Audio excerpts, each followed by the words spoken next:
Tommy Jaggi of Fansided here with NFL expert Marcus Mosher. Last time on Stacking the Box, we drafted every team in the AFC, all 16 teams. I think I got the better of the crop. Marcus thinks he does. We're going to draft the NFC teams today.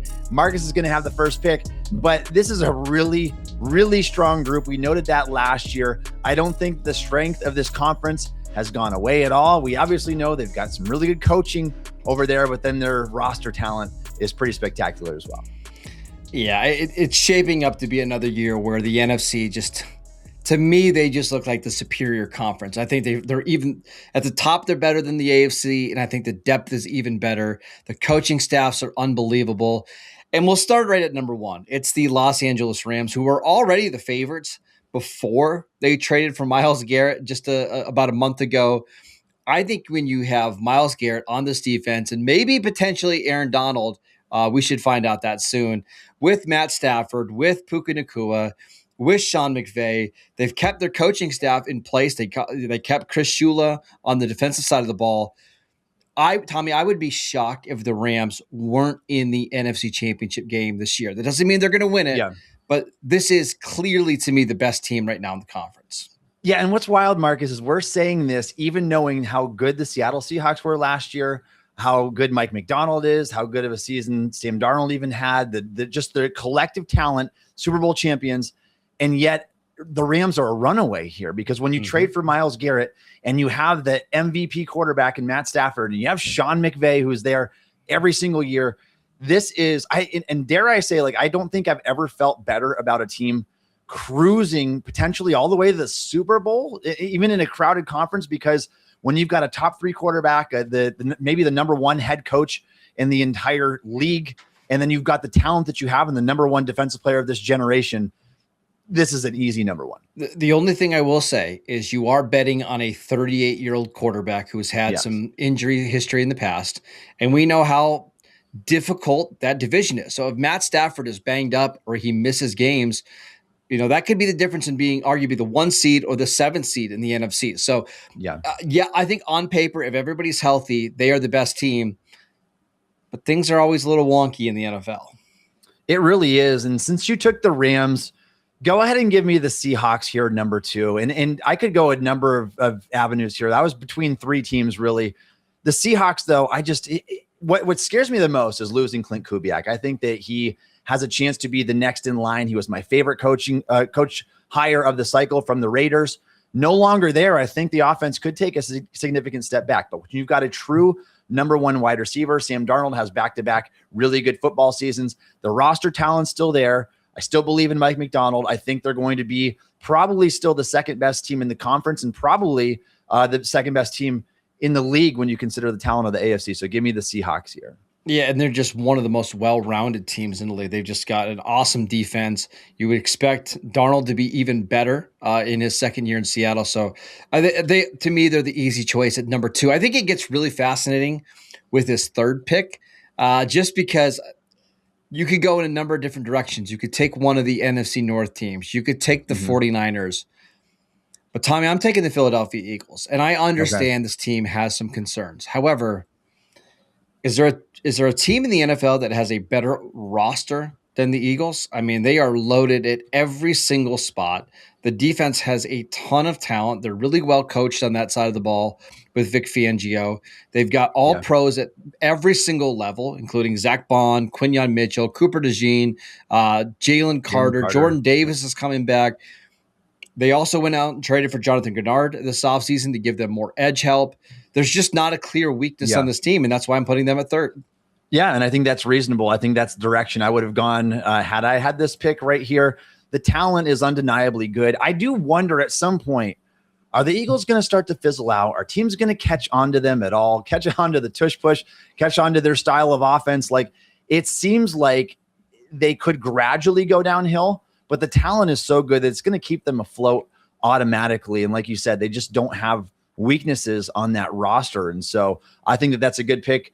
Number 3 there. Number 4 for me, and this is where I think you could really have some different debates here. You could even go with a team like the Chicago Bears, who a very polarizing team, high variance. but I really want to take the 49ers here. And I'm a firm believer in Kyle Shanahan. I don't think that their talent is anywhere near as good as it was 2-3 years ago when we were arguing that maybe they had one of the most talented rosters in the history of football. It's certainly gone downhill from there. I have questions about their receiving core, Ricky Pearsall and Deshaun Stribling, and what do they have now in these guys as their older players start to age out, like George Kittle. I still trust this team to be very well coached. I trust Brock Purdy is going to be a baseline top 10 or 12 quarterback in the league. And I think that's going to be enough to cruise to being a playoff team, assuming their key players stay healthy. And that's a big assumption. Their key players didn't stay healthy last year, and they still won 12 games. Brock Purdy missed time. George Kittle tore his Achilles. Brandon Ayuk missed the entire season. Ricky Pearsall missed time. Trent Williams missed time. Nick Bosa tore his ACL. Fred Warner broke his ankle, and they still won 12 games. So, which I think that's the encouraging sign to note that they still did it then. Yes. Yes, and I really like a lot of their offseason moves, including going out and getting Mike Evans, trading for Osa Odigizua. I really like what they did in the draft, grabbing Stribling, who I think is a good fit in this offense. I consider them at pick number 3. You're right. This is just, to me, like the best coach team in the league. I think Kyle Shanahan is just light years above everybody outside of maybe Sean McVay. Yeah. That's why I think, they're absolutely one of the top 5 teams, and they're a legit contender once again this season. All right. And then you've got pick number 5 here. Where are you going with this one? This is where it gets challenging. And I'm going to be bold. Okay. I'm taking the Minnesota Vikings. I thought you were going to take your Dallas Cowboys here. That's bolder. That's bolder. Minnesota Vikings. Here's why I don't think it's that bold. The Vikings last year had one of the league's worst quarterback situations. It was Carson Wentz in the first half of the season.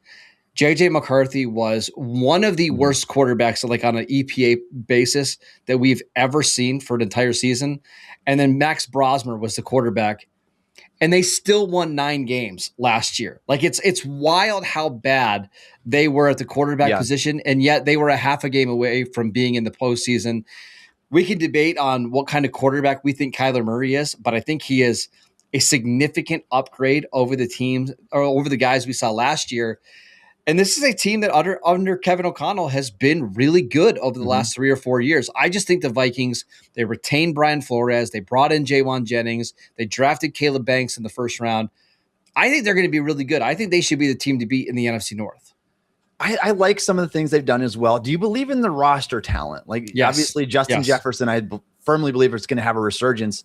The rest of the team, I think that it's fine. And I mean, I like Kyler. I think it's the trio of Justin Jefferson, Jordan Addison, and Jaywan Jennings is one of the best in the league. Like, I think that's phenomenal. Those guys fit really well together. And I think you saw Addison take a step forward last year, despite the quarterback situation being really bad. I think you're going to get a healthier TJ Hawkinson this year. They can run the ball. They've got a good offensive line. What's not to like? Yeah, I think my questions almost come with the defense, but I do trust Flores as a defensive coordinator. I think he's going to be really good in that role. All right, we're going to get to number 6 here, but before we do, you are tuned into Stacking the Box, where NFL fans come to talk, celebrate, and debate. For more coverage, hit up fansided.com, powered by the passionate fans at Fansided. All right, so Vikings off the board here. Let me look at who we got next. Give me the Packers here. I want to take the Packers here. Mike is recovering from the ACL injury that he suffered last season. Jordan Love, though, I don't think that, like, just game to game, like, I think he was underwhelming at times. He's efficient in terms of his EPA last year. I think he's got still a good young receiving core around him. He's got a quality offensive line. You don't have Jeff Hafley there on defense anymore. How big of a difference is that going to make? I still think that they are a well-rounded football team with youth and talent, and I think that can go a long way, and I think that LaFleur is still a respectable coach. Yeah, and I think this is the range. I think the only question is, when does Micah Parsons play? Because I think some of the earlier projections were, okay, he would be back by week 5, week 6. Now you're starting to hear some rumblings. Maybe it won't be until week 8, week 9. And if that's the case, can this Packers defense overcome not having Micah Parsons? They were one of the league's best defenses with him on the field, and they could not get a win without him. So is this a team that really struggles in the first 2 months of the season? We'll see, but I think here 6-7 in that range is perfectly fine. All right, and so you are up with the number 7 selection in the NFC draft. Who are you going with? I'm going to take the Detroit Lions. They had a lot of injuries last year. It was kind of a weird year, but in terms of like their skill players, they're off the charts. The offensive line should be even better this year. They drafted Blake Miller in round 1. Aiden Hutchinson is now 2 years removed from his injury. They've made some upgrades on the defensive tackle spot as well. They've got one of the league's best linebackers in Jack Campbell. They're not without their flaws, and I think without Terrion Arnold, who was released over the last couple of weeks, that's obviously going to hurt. But I think this is a pretty solid 9-10 win football team that can play outdoors and they can play in just about any style of game. Yeah, I feel confident they're going to get to that mark. They're going to be in the 9-10 win range. Maybe they can go a little bit above and beyond that. Jared Goff is still a quality quarterback who knows how to manage the game. St. Brown, number 1 receiver. I like their roster overall. I still like their offensive line. It's just, it seems like as soon as you lost Ben Johnson, everything changed. They don't quite have the same dynamic play calling and explosiveness that they had to their team before that. They're not that 14-win team, but I do think that this is a perfectly respectable range. I would have considered them with this selection here. So I'm up with the number 8 pick. And before you snatch them away from me, I just love this team. They're so fun to watch. Give me the Chicago Bears right here, number 8. They were the fastest ascending team in football last year. I think that they could ascend even further this year, and there's good reason to believe why. They've got a young, incredibly innovative head coach. You got Caleb Williams, who took a big step up last year. He's still very sporadic with the football. He's got to cut down on the inaccurate throws. I think he had one of the highest percentage of off-target throws last year. He's got to clean some things up. But the playmaking ability is undeniable. He can hold on to the football really at this point as long as anybody in the league, like Josh Allen, Patrick Mahomes style, and make plays still with the ball. And I think that's what's most impressive. You dumped a bad contract in DJ Moore. You have a youth and talent infusion with Colston Loveland and Luther Burden on offense. Yeah. Like I really like the direction of this team. Give me the Bears here at number 8. You could have easily taken the Bears 5 spots higher. Like in that Viking spot, I thought about taking the Bears there as well. So I think this is the tier right after the top 4, because I think the top 4 are pretty clear. Teams 5 through 9 I could see all winning their divisions. I could see all of these guys, all these teams being in the NFC Championship game. It's just a very deep conference. And I'm going to take the Cowboys here at number 9. Again, they have some major concerns on defense. Now, they've spent their entire offseason working on that defense, trading for Rashawn Gary, trading for D. Winters, drafting Caleb Downs, signing Jalen Thompson. They went out and got Christian Parker, who is widely respected. They don't need the defense to be great in order to make the playoffs. If they had an average defense last year, they probably win 12 games. The schedule is really hard. But you can argue that the Cowboys have the best offense in the league going into the season. So I think at number 9, it's probably a good value. And I think you could argue that they should be even a little bit higher. Yeah, I mean, Cowboys were certainly going to be the next team off the board because the offensive firepower is undeniably good. We saw that last year. And we can assume, and I think it's a safe assumption, the defense will take a step forward with Christian Parker. They have more youth now. They brought in a lot more talent with Caleb Downs, and maybe you've got some young edge rushers now. We'll see what they can do there. And even if their defense is mediocre and you've got a top 3 offense in the league, like that's kind of what I expect this season. And that's going to be good enough for them to be a 9-10 win football team and a team that's firmly in the wild card hunt. I like Dallas's offensive explosion as well as any team in the league. So this is a perfectly respectable spot for them. All right, I'm up here, number 10, and now we're getting into, I think that there's a teardrop after that. I think there firmly is. And I want to say, oh man, see, this is getting rough. Let's go with the Tampa Bay Buccaneers here. Baker Mayfield was an MVP candidate in the first half of last season. Now, second half, totally different story. Team kind of fell apart. They had injuries. But the combination of Baker, and I know they don't have Mike Evans anymore, but Emeka Egbuka played phenomenally last year, early in the season as well. And I think that they will feed off of each other. They have some aging players on their roster, but I like this team in general. I think that at least in respect to their own division, they've got a really good shot to come away with that. It's anybody's game there. So give me maybe the most experienced quarterback of the group and the best overall. So let me bet on Baker Mayfield this year. I get it, which is funny because I'm taking actually the team that won the division last year and the Carolina Panthers here at number 11. And I just think they've made some huge upgrades in the offseason. They went out and signed Jalen Phillips to be one of their starting defensive ends. Absolutely love that. They went out and signed the best linebacker on the open market in Devin Lloyd. This was already a really good defense that beat the Rams in the regular season, and they almost beat them in round one of the playoffs as well. They can just be one of these really tough teams to defend. And now you've got Tedro McMillan going into year 2. You've got Jonathan Brooks coming back from his ACL injury. They drafted Monroe Freeling in round 1. The offensive line is in really good shape. The defense should be really good as well. I don't think anybody's calling them a Super Bowl contender, but would I be shocked if they won the NFC South again and they were a tough out for whoever they played in round 1? I wouldn't be. Yeah, well, and I get that. I mean, I think that thought is perfectly fine. I think it's justifiable to take them higher than the Buccaneers for sure. They're such a high variance team, and I just don't know if that's going to change. And my biggest question with them is, what version of Bryce Young are we going to get? Are we going to get the one that we saw in the wild card round of the playoffs where they nearly upset the Rams? Or are we going to get the one that is, you've got 0 touchdowns and 4 takeaways or 4 turnovers and 180 yards? Like, he is such a high variance football team. He's got to have more consistency in this game. And I think it only flies in this division. Like, this is the only team, this is the only division you can get away with playing that high variance and still come away with a title. I don't know if I'm a believer in them, but I think that this is absolutely a respectable range. You're talking in the 11th team in the NFC, can definitely get behind that. They were a playoff team last year. So that makes sense.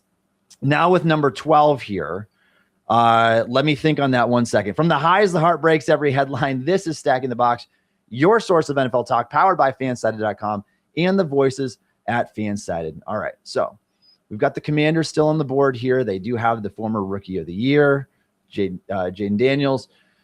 I don't think the Giants are there yet. Man, should I go with? Let's take another NFC South team off the board here. Let's go with the Atlanta Falcons.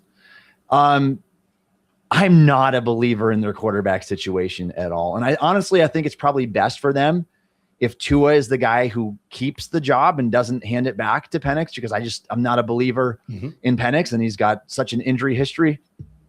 Tua is a good weather quarterback, and I think that when you play in Atlanta, I mean, that's going to help him. I think he's going to play in a lot of these dome games, a lot of good weather games.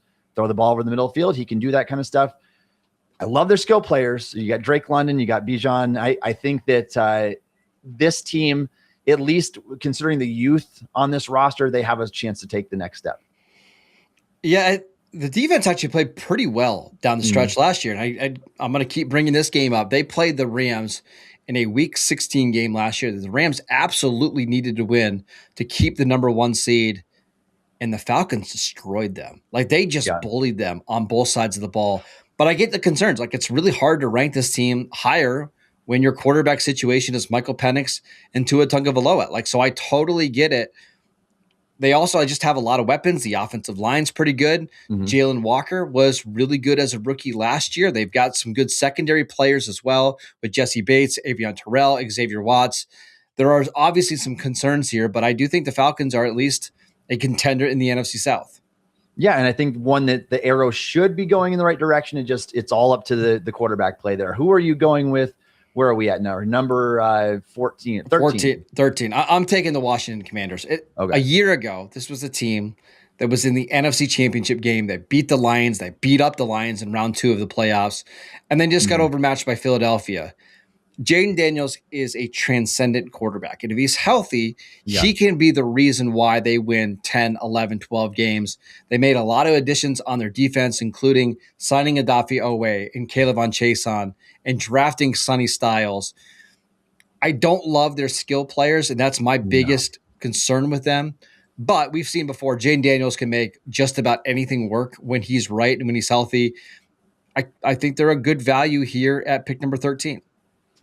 All right. So this team, Marcus, to me, it just lives and dies by Jaden Daniels. Is he going to be healthy? And is he going to be the rookie version we saw of himself when he's scrambling, making plays, running to move the chains? Like, it's the oldest roster in the league. I don't love the talent, quite honestly, on both sides of the football. I think they have some players.